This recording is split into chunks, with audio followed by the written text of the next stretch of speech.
Jesus! Glory! Gloria għal mulej. Jekk tistgħu timmaġinaw, il-Bibja tgħidlek tant kien hemm ajjat u tifħil il-mulej fil-ġenna, instema' qishom minn Niagara Falls. Issa ovvjament ma tgħidx Niagara Falls, ma tgħid bħala ħafna like many rivers. Okay, kulħadd jaqbad il-Bibja f'idejk u jgħidi warajja minn qalbek issa stess. Ħalleluja, din hija l-kelma tal-Alla, hija kelma ħajja, hija kelma eterna. Grazzi mulej għaddis għall-kelma tiegħek. Jiena lesni għall-kelma tiegħek f'qalbi u nħalli tbiddilni, tfejjaqni u teħlisni u għadtu għad iktar ma nerġa' nkun l-istess iktar. Spiritu Santu, huwa over inti, ħsibijieti, moħħi, qalbi u għamel minni dak li trid int. F'isem Ġesu Kristu. Amen. Okay, praise God. Morru fl-ewwel Tessalonikin kapitlu 5. Ħanaqralkom skrittura u bħalma tafu kwalinkwa skrittura taqraħħa kemm taqraħħa dejjem toħroġ il-ġus għax hija kelma ħajja. Amen, hija kelma ħajja. Amen. Jiena nemmen li dejjem qed inqarbu għall-miġja ta' Ġesu. Għall-miġja ta' Ġesu. ċertu nies f'Malta niskantaw. Kif ċertu nies ma jafux li ġej Ġesu reġa'. Ħafna minnhom jissejħu jew kattolċi, nsara, u jiena ngħidilhom kif ma taf li ġej Ġesu. Taf li inti fil-qudies kull darba li jsir tqarbina, int stess se tismagħha. Kull meta jitqarbnu meta jkun hemm itqarbina u l-Ewkaristija x'jgħid bħalma aħna minna llum. Sewwa għamlu dan tifkira tiegħi kull meta diklu dan il-ħobż li tixorbu dan il-kalċi. Intom qed tagħmlu qed tfakru li l-mew ta' Ġesu sakemm kull jum jisimgħu għadi min jagħmilha tal-vizzju tal-kuljum. Ġesu reġa' ġej. Amen. Halleluja. Issa l-biċċa xogħol għadi. Fl-ispirtu tiegħi tiġà ilu minn naħseb minn Ottubru li jibda jbaqbaq u tiġà sab magħkom daqsxejn xi ftit mill-mulej poġġa f'qalbi. Ġesu ġej għall-Knisja glorjuża. Ħanejt love you, għal ħafna minnkom di love you. Il-Knisja mhix il-binja. Il-Knisja la hija l-Knisja Kattolika, la hija l-Knisja Protestanta, la hija l-Knisja Evanġelika, la dik il-Knisja u dawk il-Knisja jew ta' dawk u jew tagħna. Il-Knisja dawk il-poplu nies li huma imwilda mill-ġdid u huma nies li huma dixxiplinati, dixxipli. Jimxu ma' Kristu. Ħanatik l-ewwel twissija ta' mħabba sa stess. Jekk int Kristjan li m'intix iddixxiplinat u m'intix qed tipprepara ruħek biex tiltaqa' ma' sidek għal żwieġ glorjuż, inti m'intix ħadd tidħol.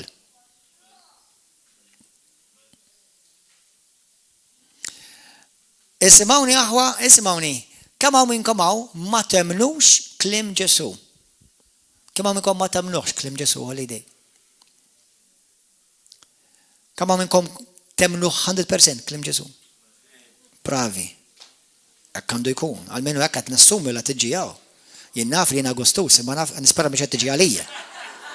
Sewwa? Alleluja. Qed titħaqax minn Agustus jew. Għax nieħu għalija. Mela ismawni. Mela aħna nafu, di suppost kulħadd jafa l-insara kollha ta' kull denominazzjoni. Li aħna suppost jekk aħna ta' Ġesu irridu nobdu l-Ġesu. Issa meta Ġesu ġej, mhux ħajaħtaf lil kull min imur il-Knisja. La dik ta' tsuntir. La dik jintaqgħu fil-garaxx. La dik jintaqgħu fil-ħotell. Ġesu mhux dik il-Knisja jaħtaf. Il-Ġesu ħajaħtaf il-dawk li preparaw ruħhom u saru materjal ta' arusa. Brava. Għandna żejt qalet l-aħna u għalhekk meta jgħidulkom intom taż-żejt jgħidulhom praise God, grazzi. Alleluja. Għax intom taż-żejt. Amen. Ħobż biż-żejt, ton taż-żejt. Amen. Min kollox. Someni. Mela isimgħuni. Għal-waqt nibda nqabbatkom il-ġuħ u tinsewx ma tistax tiklu laħam. Għax qed insumu, għal-meta tisumu. Laħuk li jom La dak li jti u dak li jimxi f'saqar. Anyway, mela isimgħuni aħwa. Jekk aħna vera nemnu l-kelma talla, ħares li dak taħdejk int kontabli għal dak li għadek kifet li inti jett. U dak li inti jammettejt li inti qed. Għal dak li int smajt int kontabli, kulħadd jgħidel dak taħdejk ejja. Obdun, ejja, għamlu l-ewwel obbedjenza s-sazdez. Mela, int kontabli għal dak li qed tisma'.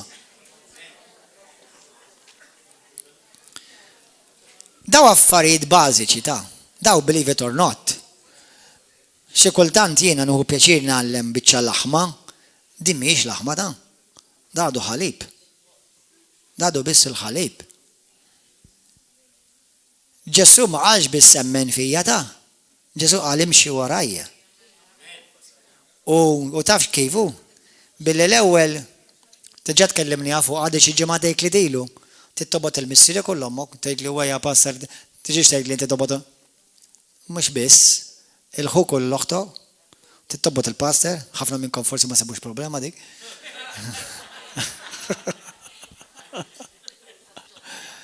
Imma tittobot li lek innifsek, Ġesu jgħid. Issa dej li ġifieri nagħbodu, mela aħna nistgħu nagħbodu. Ġifieri fejn jidħol Alla u jrid ikun l-ewwel imħabba tiegħek. Mhux ovvja li Alla ma jridekx tobot il-missierek u lil-ommok u lil-ħutek u lil-pastor. Jridek li imma fejn jidħol Alla u jidħol l-affarijiet Alla, Alla jridek li inti huwa l-ewwel imħabba tiegħek. Għax inkella m'intix denju biex tiżżewġu.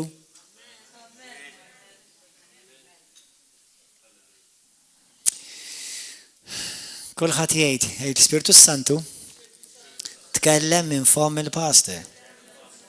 Spiritu Santu tina qalb u widnej miftuħa biex nisma' l-kelma tiegħek. Fil-ktieb tal-ewwel Tessalonikin, kapitlu 5, skrittura li dawa l-aħħar xarej kważi qrajnija kull ġimgħa. U kull nhar ta' erba' kważi qrajnija kull nhar ta' erba'. Isimgħu x'tajt. Vers 23. L-ewwel Tessalonikin 5:23. Arawha bajnejkom. U Alla taslim iqaddiskom f'kollox. Iqaddiskom f'kollox. Ħafna mid-dnies peress li ma jistudjawx u mhux midħla mal-Bibja tiġan tilfu hemm għax ma jafux tfisser iqaddiskom. Iqaddisna ma jfissirx li inti kollok xi raġġiera fuq rasek.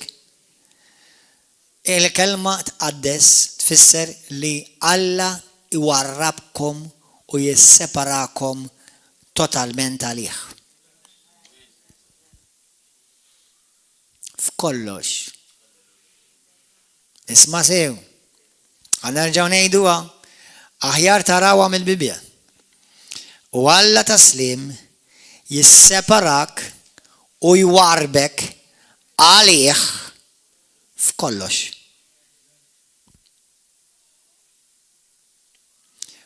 Fuq dak il-vers biss nista' jipritka fuq il-fejqan, fuq il-ħelsin, fuq il-finanzi, fuq il-mixja tiegħek f'kollox. Dik il-vers biss nista' ndaħħal f'kollox dik il-vers biss. Mela kulħadd jgħid u Alla taslim ejda iqaddisni, jisseparani, jwarrabni totalment għalih f'kollox. U jżommkom sħaħ bla mit-tifsa fl-ispirtu, fir-ruħ u fil-ġisem. Qed nitgħallmu aħna kif aħna 3 in 1. Aħna spirtu, għandna ruħ u ngħixu f'ġisem. U dan għaliex?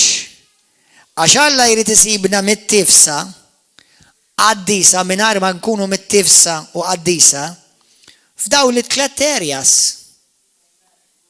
F'dawn it-tlet areas. U għaliex?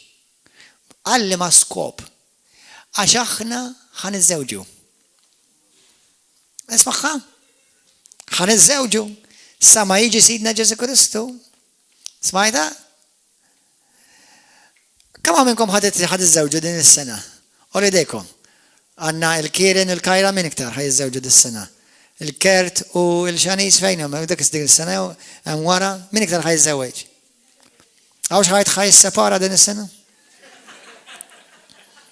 Mbagħad nagħmlu lek parti. Infatti, jiena ħan ipprofedizza fuqkom li kollha kemm minnkom tisseparaw dis-sena. Tissepara mid-dinja, tissepara mid-dnub, tissepara mill-idoli tiegħek, tissepara mill-naqqasa maħfra, tissepara mill-kliem żejjed. Għaw ġwid minnkom għandkom bżonn divors annullament f'daqqa.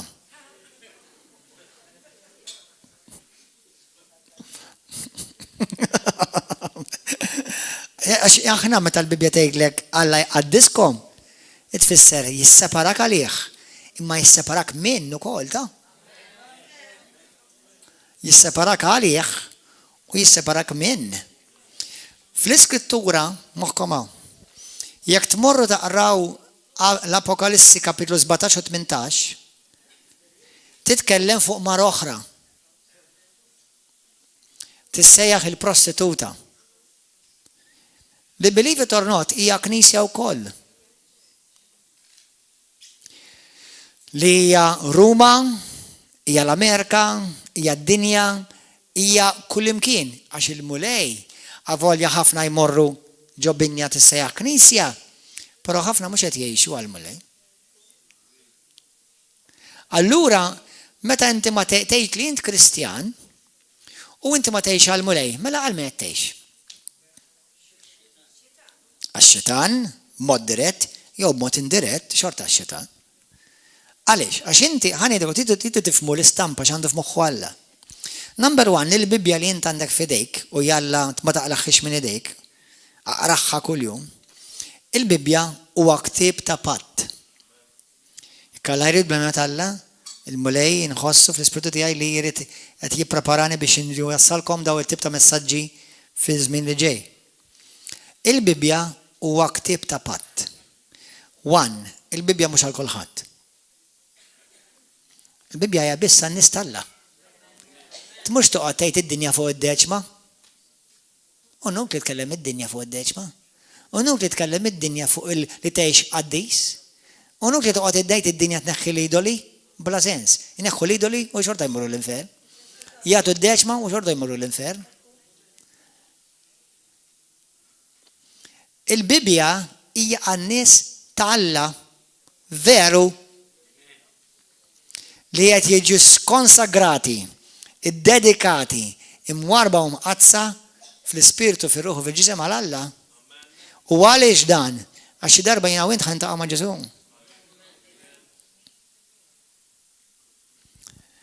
Meta morru fil-ktieb ta' Efesin, meta jiena u inti ħanitkellem anzi għal dawk li huma ħajjiżżewġu. Pereżempju ħanejt għal Kieran u għal Kajja, għal Kert u għal Xanis u għal forsi oħrajn u dawk ukoll li diġà żżewġu qabel. Qabel ma jiena u inti niżżewġu, jiena żżewwiġt inni fi-2006 15 sena. Sewwa, qabel ma aħna iżżewġna, għaddejna minn ħafna preparazzjoni. U anka wara tiżżewweġ ħanitkellem fin-natural. Xorta tibqa' tipprepara u qatt ma tieqaf tipprepara.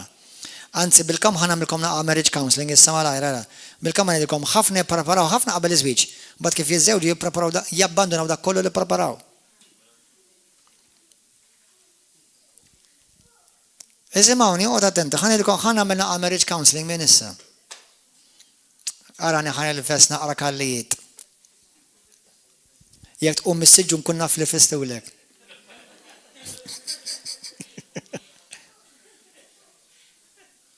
Mara, qgħod attent xwed, tfadal żewġek qabel ma żżewwiġt. Raġel, qgħod attent xwed tal il-martek qabel ma qaltlek iva nieħda.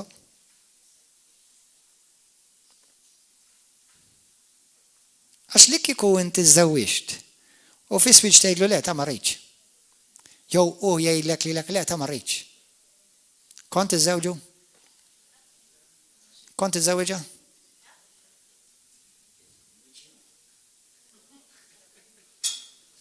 Mela ħafna jiżżewġu għal wedid. U mbagħad jiżżewġu l-wedid ma jsabuhomx. That's a piece of good, godly, heavenly marriage counseling.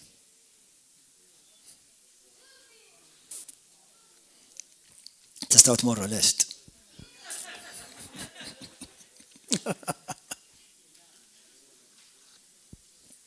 Issa, ħafna jersqu lej il-mulej.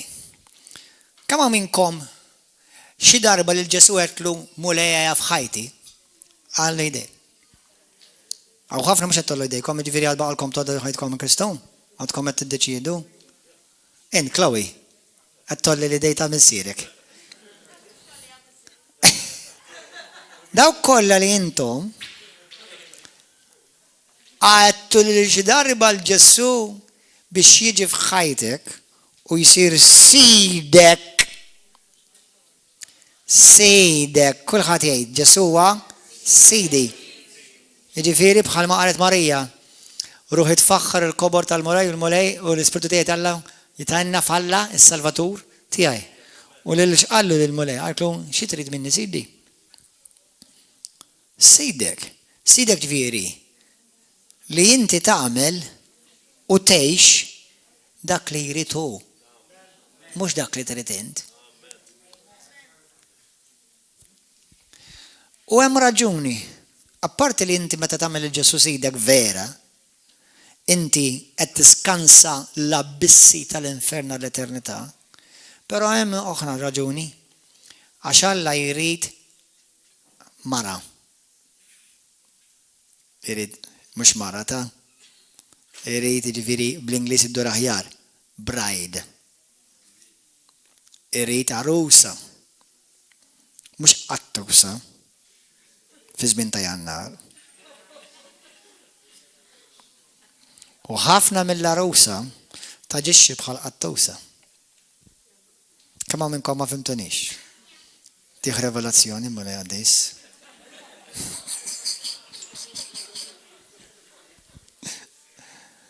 Kemm hawn minnkom tifhmu d-differenza bejn arusa u qattusa. Ħanarak tifhmu? Issa intom li għolejtu jdejkom u anke ma għolejtux idejkom. Int parti mill-arusa jew parti mill-qattusa?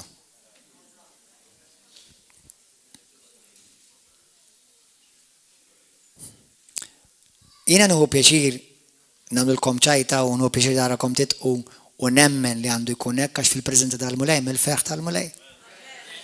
Imma tuħdux dan biċ-ċajt li qed ngħidilkom dassa. Għax Alla mhux ħajżewweġ qattusa. Alla ħajżewweġ arusa preparata.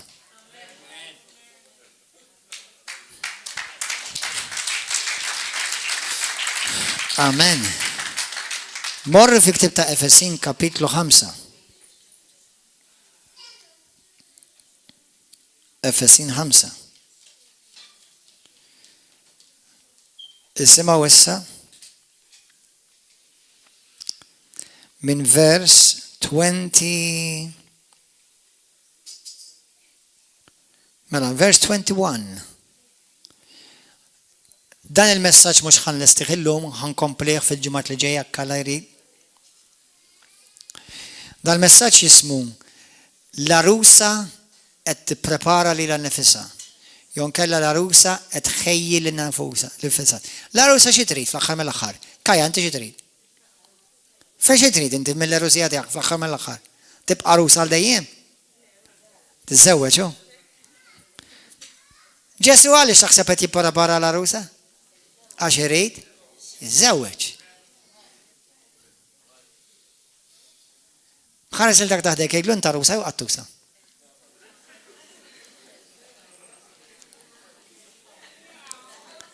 Inta ma tifhmuni?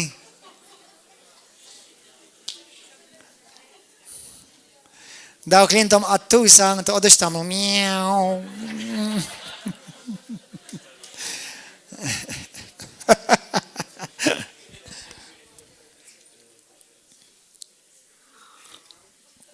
Mela isimgħuha. Xi jrid il-mulej mill-Knisja? X'qed jippretendi l-mulej mill-Knisja? naqraw flimkien dal-passaġġi. Moħħkom hemm? Vers 21. Oqgħodu għal xulxin fil-biża' ta' Kristu. Intom in-nisa, oqgħodu għal żwieġkom bħalli kieku għal mulej. Għax ir-raġel u r-ras il-mara bħalma Kristu u ras il-Knisja. Is-Salvatur tal-ġisem tiegħu. Għalhekk, isma'wa, mela l-Knisja hija femminili u l-ġisem bil-Malti huwa maskili.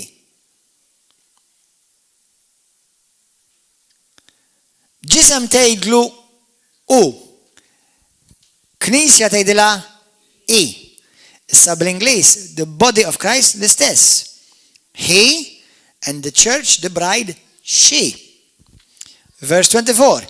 Għalhekk bħalma l-Knisja toqgħod għal Kristu, x'għandha tagħmel il-Knisja? Qabad subajk, kolli subajk. U dawru lejk. Jiena jrid noqgħod għal Kristu. Hekk ukoll in-nisa għandhom joqogħdu għal żwieġhom. Di ma taġobhomx in-nisa naf. F'kollox. Ovvjament, ħalli ħadd ma jabbuża minn di, dat nitkellem għal raġel talla miżewweġ mara talla. U mara talla miżewweġ raġel talla. Issa naf li lara l-ebda raġel talla u l-ebda raġel mara talla jiena naf li huma perfetti. Imma l huwa raġel talla dan huwa dmirek u l-anti mara talla dan huwa dmirek. Amen. Din hija miskrittura diffiċli biex twettaq jekk ir-raġel tiegħek mhux talla. Imma dak huwa storja oħra u jkun messaġġ ieħor. Għalhekk intom li tgħidu li intom ta' Kristu, Alla ħanedkom bl-awtorità tal-Alla sena da għal-Kristjani, senti jena taħmela ħaftakar li inti tisra li tilbi ħajtek wara kollox. Inti ħatiżra u ħataħsad dak li inti tiżra. Fusto. That's it.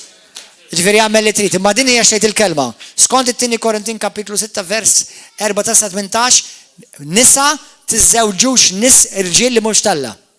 Irġiel tfittix mara li mhijiex talla. Sek tiżżewwiġha inti għaqadtu dak iż-żwieġ mhux Alla. That's another story. U stajt mort il-Knisja, stajt mort il-katedral u stajt mort ġojglu, ma tagħmel ebda differenza, għax Alla biss jaqgħad dawl ma dawl ma dla ma jaqgħdu għad.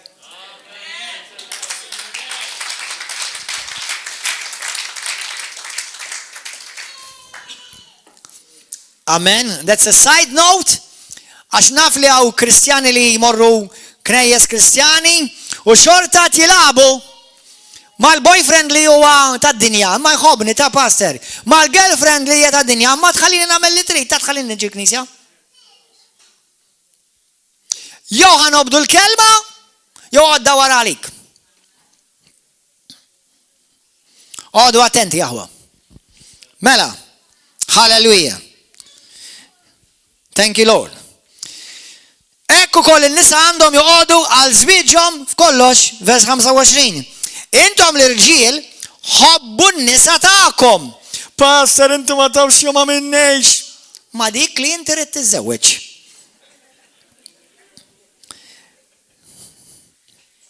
That's it. Kif Kristu ħab il-Knisja u taħajtu għalija, da mhux marriage counseling il-lejla, imma l-kunċett huwa dan. L-raġel talla u l-mara talla, jekk kiena u inti ma nafux qed jippretendi minna Ġesu biex inkunu diklarusa, tħeġġeġ, ħuġġiġa nar, għandna diżin. Efesin 5 għandna diżin. Amen? Halleluja. Hemm ta' passaġġi u ħanejdilkom morru studjaw Apokalissi kapitlu 21 u 22 da xar kollu tiġa qrajt Apokalissi kollu għax qed nibda l-Bibja mill-bidu sal-aħħar. Infatti biex inkom tkun tafu, just side note. Jien qed naqra l-Bibja minn Ġenesi u Apokalissi. Mbagħad nibda nidħol il-ġewwa. Illum rajt Jude u beċċa oħra minn Ġezi. I'm closing in. Ħalli nkun naqra bisew bit-Testament tal-Ġdid u sew mit-Testament tal-Qadim. X'inkellek tibda mill-ġdid biss. Jisek tispiċċa id-dum biex tasal Testament ġdid. Sewwa, anyway, that's just an opinion imma stil tiegħi. Okay, intom l-irġiel ħobbu n-nisa tagħkom kif Kristu ħabb il-Knisja u taħajtu għalija mela jiena u inti jiena bħala ovvjament isimgħuni aħwa. Għax peress li qed nitkellem naqa' fuq żwieġ. Għax nibża li xi ħadd jaqbad xi ħaġa barra mill-kuntest. Number one jiena mhux qed nagħmel marriage counseling per se bħalissa. Imma hemm punti li tista' tapplikhom fiż-żwieġ tiegħek. All right? Issa jiena fil-mara tiegħi jew raġel fil-mara tiegħi mhux mara titlob minn filgħodu fil-għaxija biss irita. U fil-raġel tiegħi jiena mhux iridu jaqra l-Bibja minn filgħodu fil-għaxija wera TBN jew God TV, whatever. Jiġifieri Alla, hemm affarijiet għal Alla moħħkom hawn. Hemm affarijiet għal Alla li ma tagħmilux differenza x'tilbes, x'tiekol, għax dawk huma affarijiet naturali. U l-Bibja tgħidlek affarijiet naturali ma jirtux is-salta Alla. Sewwa, jiġifieri fejn jidħlu affarijiet naturali, inti tittoġob il-żewġek u inti tittoġob il-martik. Mill-lat spiritwali imma, Alla ma affarijiet li importaw u li mingħajru inti ma tistax iżżewweġ mingħajrhom. Amen. Per eżempju, għandikom eżempju żgħir. Alla ma tagħmilx differenza jekk intix jien naf tmurx it-tokkis mar-raġel jew taraw film id-dar. Dak intom bejnikom tiddirranġaw. Tifhem dak huwa żwieġ għax inti tinsi żwieġ jgħidlek marriage has to be worked out on earth. Amen. Issa the match is made in heaven, but it's worked out on earth. Alla jqabbilkom, Alla jlaqgħakom, is-sema jkun hemm pjan għalikom imma tidu taħdmu fuq din l-art. Issa isimgħu aħwa. Jekk aħna naqraw dal-passaġġ,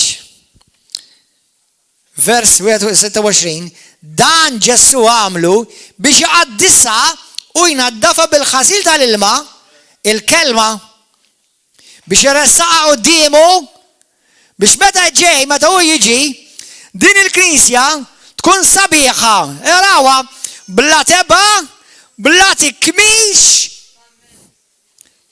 bla ħajb, u bxejn minn dan. Ara kux issa skrittura tal-ewwel Tessaloniki kapitlu 5 di. Imma tkun qaddisa mwarba liħ u blat maqdir minn ħadd. Amen.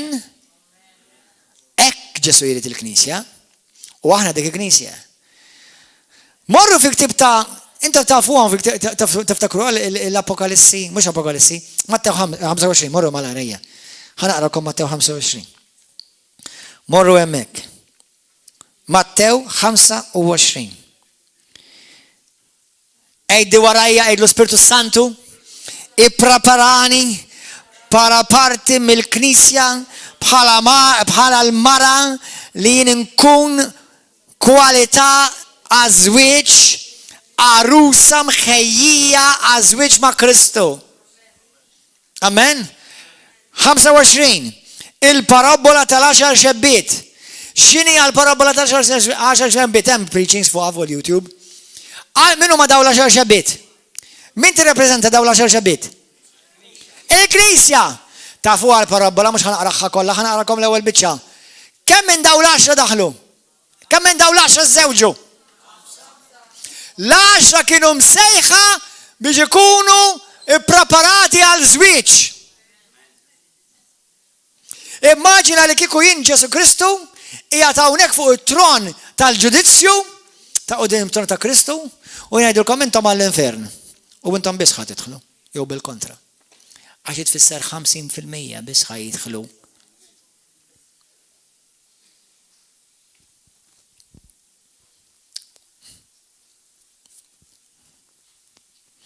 Imbagħad is-salda ta' smewwiet ixebħuha ma' 10 xebbiet. Is-salda ta' smewwiet hemm kif tkun taf kif jopra Alla. Għax ixebbaħha ma' 10 xebbiet li ħarġu bl-imsibaħ tagħhom biex jilqgħu lill-arus. 5 minnhom kienu boloħ. Kemm naf minn daw il-boloħ? Tgħid li passer qed tajjarna boloħ, mhux lilek għax ma nafx int. Sewwa imma hemm ħafna Kristjani boloħ għax qed jaħlu ħajjithom. Kemm il-weda għamlu l-Kristu u qalbu ilu maru xmata nisa. Jew irġiel, u mhux qed nitkellem bis-sesswalmentà. Qed nitkellem jiġifieri li l-Kristu ma baqgħux vera dedikati, konsagrati, mqazza mwarba għalih. U Alla xejn jaħlek. Bl-Ingliż xejdilhom. Fools. Boloħ. Boloħ. 5 minnhom kienu boloħ u 5 kienu għaqlin, wise. Mela x'inhija din da għalma tirrappreżenta kulħadd jgħid din il-Knisja.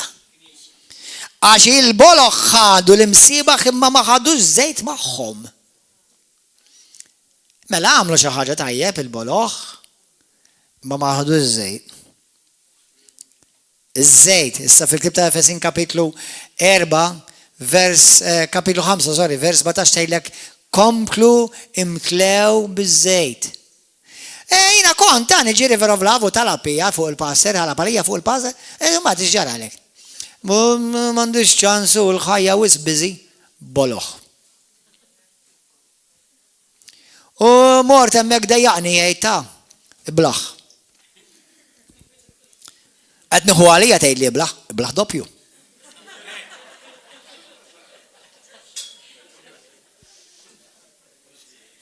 Għax jiena qed inkun il-vuċi tal-mulej biex int ma tintilifx u biex tkun kwalità ta' arusa għażwieġ.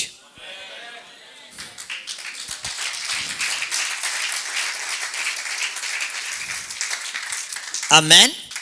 Halleluja.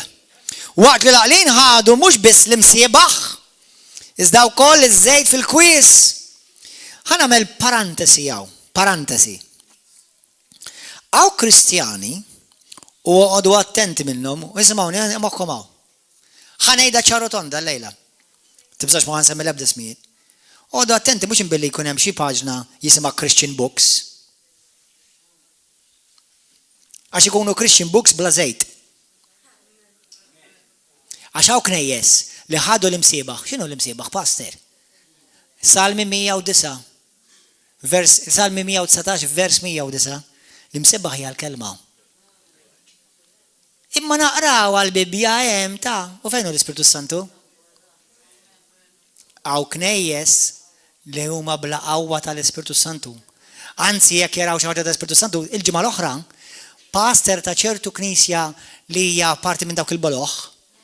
Sewwa? U għodu attenti minn ċertu assisin li jidru fuq televizjoni għax dak mhux boloħ biss dawk huma sriep.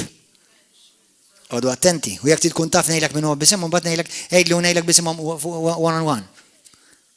Għodu attenti għax hawn sriep, biss qed ngħidilkom hawn sriep.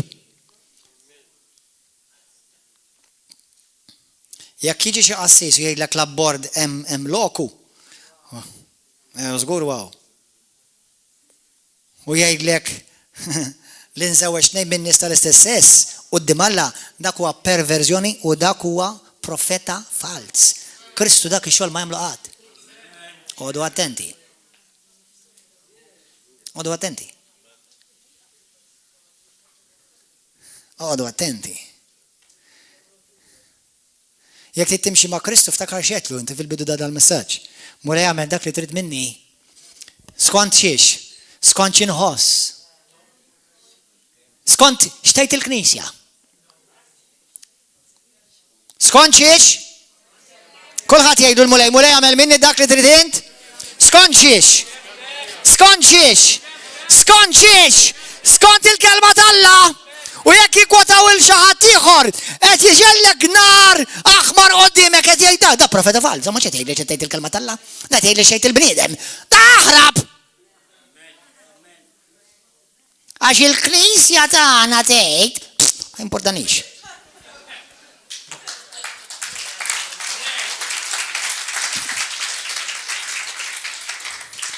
Infatti għalhekk qed tgħidu rixma ta' ereżijiet għax tagħkom għax kull ta' Kristu ma tgħiduhomx.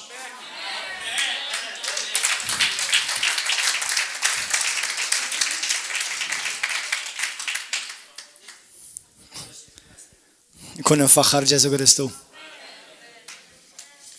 Halleluja. Amen. Mela, dawn ix-xabbiet għamu l-koll u ħejjew l-imsiebaħ tagħhom iżda l-boloħ qalu dawk li jfiqu River of Love dak mix-xitan.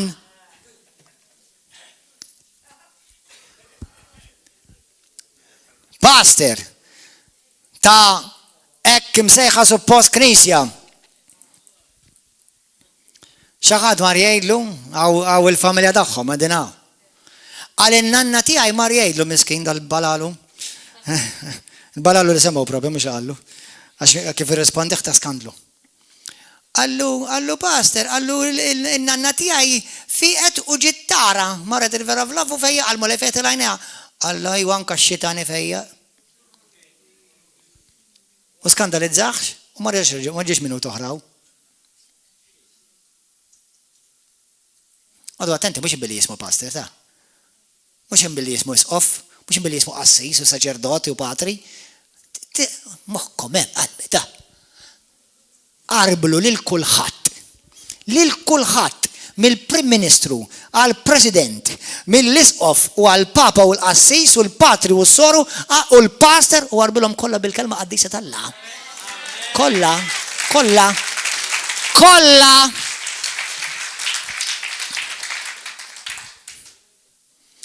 Għaxaw daw it-tip ta' knejjes f'Malta wkoll. Bil-mużbieħ imma bla żejt. Għaw Kristjani bil-mużbieħ imma bla żejt. U hawnhekk il-komplement ta' din il-parabola li qed jirrakkonta Ġesu, mhux Pastor Gordon. Qed iwissi lill-Knisja. Da attent hija ħuda bis-serjetà din. Inti tidħol. Jew tintefa' fil-barra fid-dlamijiet femm it-teżżis ta' snin u d-batijiet u l-bikki li ma jispiċċa qattu ma jinstama' qatt. Intom ġieli ħsibtu fuq l-infern jeżisti ta'. Għax ma nemminx, ma lissa mut, u skopri wala tmut. Meta ngħidu, jekk int hawn xi ħadd minnkom hawn. Li tgħid jien ta' Kristu nħobb il-Ġesu, u anke jekk tgħid inħobb il-bambin, ħanaħfillek jien, għajni waħda llejla.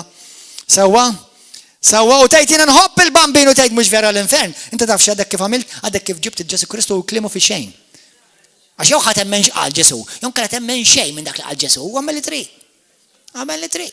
Ġesu tkellem ħafna fuq l-infern u Ġesu wissa li ħafna ħajmorru hemm. U mhux ftit ħajmorru hemm ħafna. Anzi Ġesu jgħid il-maġġoranza ħajmorru hemm. Għodu attendi. Amen. Halleluja. Mela, morru fi ktib tal-Apokalissi issa, malaj. Halleluja. Apokalissi, kapitlu 21. Ġerusalem, il-belt il-qaddisa. Meta inti taħseb farusa, bride, x'taħseb? Raġel ġuvni minn meta niftakar jiena meta rajt il-Marti, il-Marjella diħla mill-bib tal-binja l-Knisja u rajta imlibsa niftakar number one il-preżenza tal-la kienet verament glorjuża. Bdejt inħoss isni parti mill-ġenna nislidem dak il-ħin. Bisseda. Imma rajta sabiħa, u mhux rajta sabiħa għax kienet biss fiżikament ta' sabiħa, imma għax kienet ukoll il-preżenza tal-la fuqha. Kienet mara li sakemm iżżewwiġna u ovvjament għajna dejjem tibqa' titgħallem u qatt ma tieqaf titgħallem, imma konna pereżempju niftakar aħna konna morna għal premarital counseling. Konna għamilna korsi, il-kors kif għandu jkun raġel u jiena ngħidilkom għadni għaddej bil-kors issa għadni ma pratikat.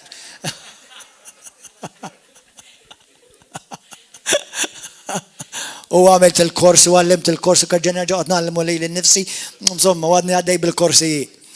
Alleluja, full kors, alleluja. Ma insomma, imma niftakar, għamilna ħafna preparazzjoni.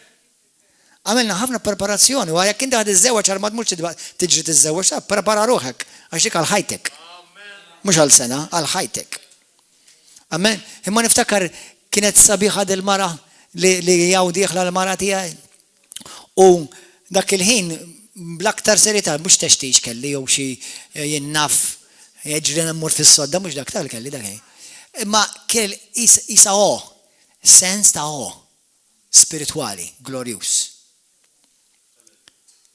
Meta Ġesu ġej għal-Knisja u jara l-Knisja tiegħu preparat ruħha. Imwarba għalih, separata għalih. L-Iskrittura tindika fej il-ġenna tiċċelebra għax il-Knisja l-arusa ħejjet ruħha. Halleluja, u l-sema tifraħ. u ħajidbelħu l-kreaturi kollha li hemm fil-ġenna meta jaraw din il-knisja dieħla ħad iżżewweġ mal-arus. Dik il-knisja int jien l-arusa li ħejjiet ruħha. Ma baqgħetx tilab ta' qattusa, ta' prostituta, imma konsagrat is-separat ruħha lejn il-mulej. Apokalissi 21 nisimgħuha. U rajt sema ġdida, ħammur vers 2, u l-belt il-qaddisa Ġerusalem il-ġdida rajta niżla mis-sema minn Alla. Issa sema, edmawni. Il-belt li ġejja mis-sema, x'inhi l-binja vera jkun hemm binja imsejħa bħall-arusa imżejna għall-arus tagħha. U smejt laħan qawwi mit-tron jgħid din hi l-amara tal-Alla mal-bnedmin u jammar magħhom u ma jkunu l-poplu tiegħu, mela l-arusa hija l-poplu tiegħu. U Alla nnifsu jkun magħhom Alla tagħhom u jixxettalhom kull dema minn għajnejhom. Mela ħanikbu hemm bikki ta' ferħ. Fil-infern ħajkun hemm bikki ta' teżżis. Fil-ġenna ħajkun hemm bikki ta' ferħ.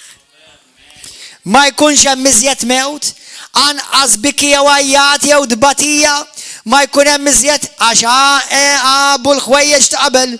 Imbagħad dak lob il-qiegħda fuq it-tron qal ara inġedded kollox ħanagħmel kollox ġdid. Għalli jikteb għax dawn il-kelmiet huma minnhom u ta' min joqgħod fuqhom.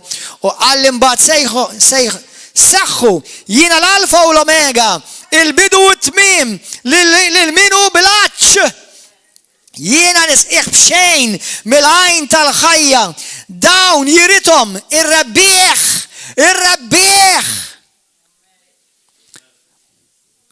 U jien inkun Alla tiegħu u jkun ibni, imma l-ġwejjef għal-kawerd għal min ma baqax fidil. Beda ma baqax fidil sal-aħħar.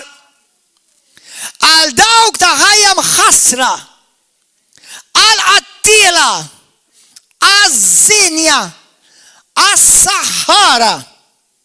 Għad irid nagħmel messaġġ fuq is-saħħara fil-Knisja.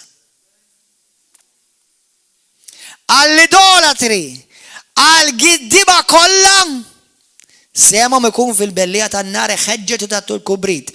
Din it-tieni mewt. Il-glorja tal-arusa mart il-ħaruf. Imbagħad wieħed mis-sebanġi dawk tas-seba' bwieqi bl-aħħar 7 kastigi ġie kellimni u qalli ejja ħanurik l-arusa. Il-mara tal-ħaruf. U ħadni fl-ispirtu fuq muntanja kbira għolja u rin il-belt qaddisa Ġerusalem niżla mis-sema minn Alla. Ismawha, innotaw il-karatteristiċi tal-arusa. Mimlija glorja, bil-glorja tal-Alla fija. Tiddi, bħal ħaġra mill-aktar prezzjuża, bħal ġaspru jleq daqs il-kristalli. Issa ħanejdilkom xi ħaġa ġara dal-lej profetikament. Dal-lej jiena kelli ħolma. U rajt, naħseb jew kien il-mulej jew kien Anġlu, ma niżgur. U dan għanajt Anġlu, dan l-Anġlu tani borza kollu mimlija ħaġar prezzjuż aħmar.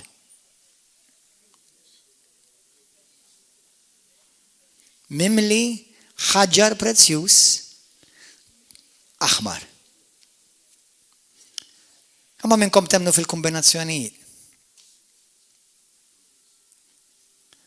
U llum il-mulej poġġi li f'qalbi biex nitkellem fuq l-arusa. Isimgħuha. Bil-glorja tal-Alla fija tiddi bħal ħaġra mill-aktar prezzjuża bħal ġaspru. Tafux kulura l-ġaspru? Aħmar. Ileq daqs il-kristall. Isimgħuni aħwa.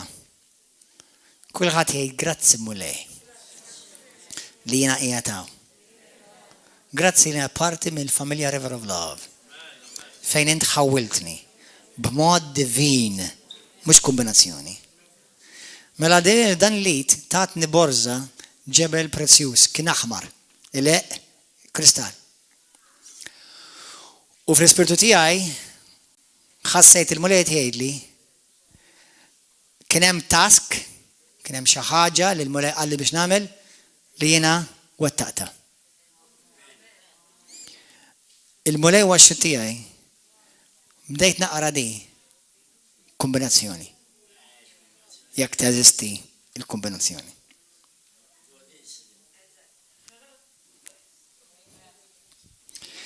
Għanda ħajt kbir u għoli b-12 bib fih u 12 l-anġlu fil-bibin li fuqhom hemm miktuba l-ismijiet ta' 12 tribù ta' Awliet Izrael. Is-sisma, by the way, kont ma nafx tilkomx li il-ġaspru jew il-ġebel l-aħmar hemm isem ieħor ukoll għalih. Ifisser passjoni, id-dem ta' Kristu, ifisser il-ħajja, ifisser purità. We are entering in a very, no, I should say, we have entered a very interesting season. Xettilkom l-erba, ħafna minnkom ħataraw ħafna breakthroughs fil-ħajja tagħkom din is-sena. ħafna minnkom ħataraw ħafna breakthroughs fil-ħajja tagħkom. Minn Ottubru saw minn dok kelli dik il-profezija, rajt ħafna breakthroughs diġà li huma tal-blieħ. Fil-ġimgħat li ġejjin ħanejdilkom xi wħud minnhom. Hold on. 3 minn dawn insomma. X'qed jitkellem, ismgħuni ħajilkom il-karatteristiċi, praise and worship team ejjew please.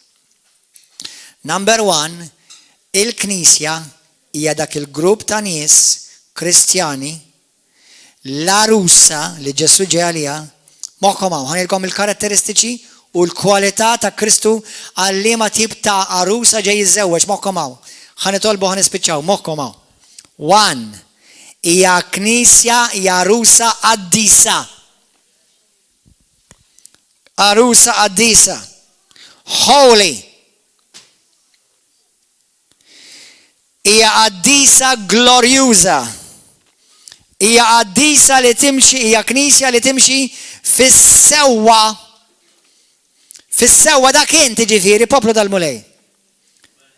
Hija Knisja li Romani 5:17 li qed tirrenja. Isimgħuni, ma nafx jekk intom xtafu, ħafna minnkom tafu, ma forsi mintom xirrealizzaw, aħna ħan iżżewġu l-re. Biex aħna mar-re nirrenjaw. Issa aħna marsa l-re. Aħna arajjes mar-re. Imma ġej żmien fejn ħan iżżewġu lir-re. Issa volja arusa, il-Bibja tgħidlek li hu dak iċ-ċurkett, ir-ran tal-Ispirtu Santu immarkatek bil-Ispirtu tiegħu biex issa inti topera f'ismu fuq din l-art. U l-Bibja tgħidlek li l-arusa tiegħu min issa tibda tirrenja fuq din l-art. Amen. Oħra, hija sabiħa, hija mimlija ġmiel. Qedtilkom glorjuża, mimlija mħabba. Apokalissi 2:4. Hija għandha mimlija ħuġġiġa nara l-sida. Inti tħobbu l-Ġesu. U jekk inti tħobbu l-Ġesu, mela għaliex m'intix tagħmel deċiżjonijiet għalih? Għaliex l-ewwel nannu l-kuġin l-iskola x-xogħol, il-part-time, il-full-time, l-extra time, min iħobb il-Ġesu? Irid tkun l-ewwel Ġesu. U m'għandekx għalfejn il-pasta joqgħod ibċempillek kull ġimgħa.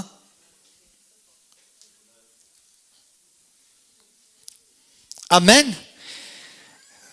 Punt 4. Hija preparata, l-Bibja tgħidlek ippreparat lilha nnifisha. Punt 5. Hija Knisja responsabbli. Inti responsabbli? Isma'wa. 6. Hija Knisja, hija arusa li qed tipprepara ruħha għal żwieġ ta' ħafna snin. U jekk l-affarijiet imorru ħażin iddivorzjaw.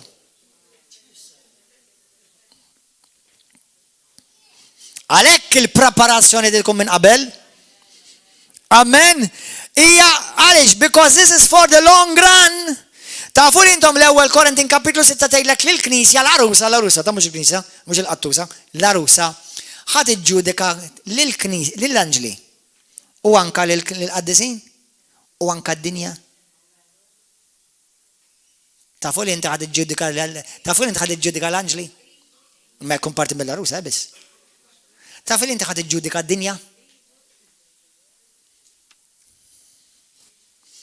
Allura Ġesu ir-re qed ifittex arusa li hija preparata biex tkun ir-reġina miegħu biex tiġġudika u twettaq ġudizzju u righteousness, justice fuq id-dinja. Dak huwa l-kwalitajiet tal-Knisja. Punt 7. Għattilkom imsomma da li ħan iż-żewġu re. Punt 8 li ħan irrenjaw miegħu.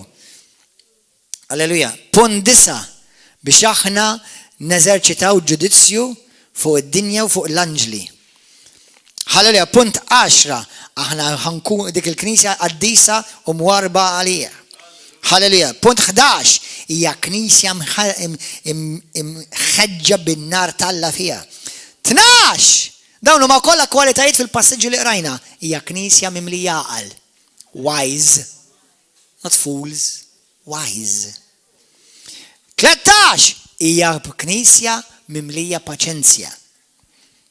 Hawnhekk fejn ħafna Kristjani mmissjawha. Paċenzja. U konsistenti. U Luqa 18 vers 8 x'inhi wkoll il-Knisja? Moħħkom hawn. Hija Knisja fiha ma ssibx biża' għax hija mimlija fidi. Faithful, full of faith. If you are full of faith, you should not even have 1 ounce of fear in you.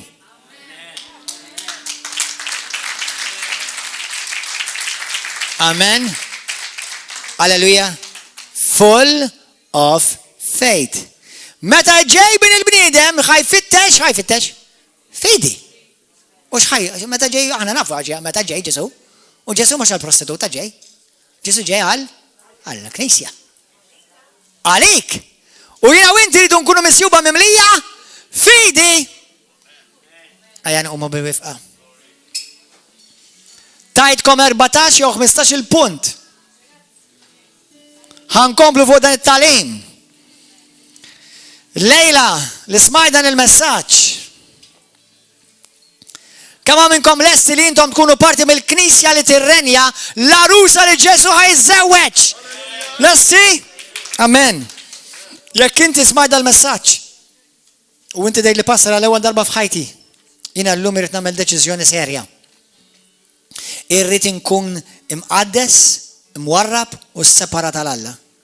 Mingħajr ma nkun mittifes fil-ispirtu fil-ruħ fil-ġisem. Tkun isseparat għal-Alla. Kull ma int kollu talla. Anka jħassra minn nies jaqgħdu jpallaw żejjed fuq il-flus. Jekk inti kollok talla, x'in il-problema ta' xi ħaġa għax-xogħol talla? Jekk inti kollok talla. Inti ma parti minnek ma tajtux il-Alla. Il-bowt biss. Jiena kolli talla ta'. Mhux il-ħadd jew is-sibt. Kollni kemm jien talla. U kull ma għandi li ma ntajtux li nifsa da li hu talla wkoll. Amen, halleluja. Għaw xi ħadd li passina llum nagħti ħajti l-Alla vera bis-serjetà. Irid verament nkun imwarrab u mqaddes għal Kristu verament. Ħankun parti mill-arusa li Kristu ħajaħtaf u ħajjiżżewweġ magħha. Min hu dak il-persuna? Għaw xi ħadd li jgħaddi li għal idejk. Tixi bis-serjetà ta' ħajtek il-Ġesu għal idejk, għaw xi ħadd. Malajr, għal idejk, malajr. Għaw xi ħadd qed jolli idejk biex tagħti ħajtek il-Kristu. ħasaqsik mistoqsija malajr. Ħasaqsik mistoqsija malajr. Jekk inti tmut il-lejla, moħħok hemm. Jekk inti tmut il-lejla, int żgur li ħadd tkun salvat, li ma tispiċċax fil-abissi tal-infern. Int żgur li int ta' Kristu. Int żgur li hu jafek lilek. Għax is-salva u tidħol il-ġenna jekk jafek. Għax ħafna jgħidu li huma jafu lilu. Imma tidħol jekk hu jaf lilek. Jekk inti għadek m'intix ċert u l-lejla tittamel żgur li int ċert, għaw xi ħadd il-lejla għol idejk biex tagħti ħajtek il-Ġesu Kristu għol idejk. Ħalli għaw min iktar. Għol idejk min iktar. Tixtieq tkun żgur li nubitek huma maħfura. Li jismek huwa miktub fil-ktib tal-ħajja. Min iktar għol idejk, halleluja, għol idejku. Kulħadd ipoġġi jdejh fuq qalbek u għajdi talba warajja minn qalbek issa la għajnek. Għala għajnek titkellmux bejnietkom. Għal dawk li intom fuq Facebook jew YouTube. Isma' minni u għajdi talba minn qalbek u għejxa issa għax it-talba biss biex tintroduċik ma' Ġesu u tibda timxi miegħu. All right? Fissira minn qalbek. Ħadd ma jċaqlaq, please. Please, fit sekondi oħra, ħadd ma jċaqlaq. Kulħadd jitlob warajja. Mr. Addis.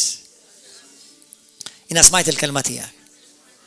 U nifhem li inti qed tipprepara knisja li hija l-arusa tiegħek biex Kristu ibnek Ġesu jiġi jiżewwiġha u jirrenja magħha. Ġesu, jien il-jum irid inkun ċert billi nikkonsagra, niddedika u nagħti lili nnifsi totalment u kompletament lil Ġesu Kristu. Naraf u nemmen li Ġesu biss jista' jsalvani u jdaħħalni fil-ġenna u jiżżewwiġni bħala parti mill-arusa il-Knisja tiegħu. Ġesu, aħfil id-nobieti, ejja f'qalbi mulej. Dak kollu li ma jogħġbokx li huwa f'ħajti, aċtu bil-qawwa tal-kelma tiegħek u bil-qawwa tal-Ispiritu Santu. Aċtu mulej. Ġesu, ejja f'ħajti. Kun is-sit int. Kun int is-salvatur tiegħi. U kun int il-mulej tiegħi. Bħal Tumas jien irid ngħid, inti l-Alla tiegħi u l-mulej tiegħi. Inti s-sit tiegħi u s-salvatur tiegħi. Millum il-qoddim, mhux iktar xi rrid jien, imma xi trid int mulej. Allimni l-kelma tiegħek u bil-grazzja tiegħek jiena nimxi fil-kelma tiegħek biex ma nkun bl-ebda mod mittiefes la fl-ispirtu, la fir-ruħ u laqas fil-ġisem. U llum inkisser minn fuq ħajti kull influenza, kull opra tad-demonju fil-ħajja tiegħi. Illum inċedi l-jien tiegħi. Illum inċedi l-jien tiegħi. X'naħseb jien, x'irrid jien u x'jidilli jien. Illum xi trid int mulej. Għax illum jien tiegħek. Laqqas jien tiegħi nnifsi. Jien ta' Ġesu Kristu. Millum il-qudiem mulej, imlini bil-Ispiritu Santu. U grazzi. U żani għall-glorja tiegħek. Ningrazzjak li smajtni u smajt it-talba. Din ngħidha minn qalbi. U grazzi Ġesu li qed taħdem fija sa stess. Nagħtik glorja u tifħir. Amen. Jekk inti għeddik it-talba minn qajtek, minn qalbek illum inti salvat, immuret miġdid, ismek ġi miktub fil-ktib tal-ħajja. Ismawni sewa x'ngħidilkom. Jekk inti bis-serjetà u m'intix qed tilab, irridkom fuq il-kelma tal-mulej titamdu. Min għadu ma tagħmilx itammet. Tox iġib iktar skużi, itammet. Tu kun fidil. Għax l-iskrittura tgħidlek f'Matew kapitlu 25 tgħidlek li dawk li kienu baqgħu fidili sa aħħar daħlu. Tkun fidil. Amen? Amen, sister. Halleluja. Pija nħeġġitkom komplu x-xirku, komplu jew River of Love, komplu s-saxħu, komplu mbnew. Aħna unek nintaqgħu kull nhar terba' u nhar ta' sib fis-7 ta' flaxija u l-ħadd fil-għodu flaxxa. God bless you YouTube, God bless you Facebook, God bless you televizjoni. Narawkom, halleluja. Għatuhom ċabxiba kbira lil mulej.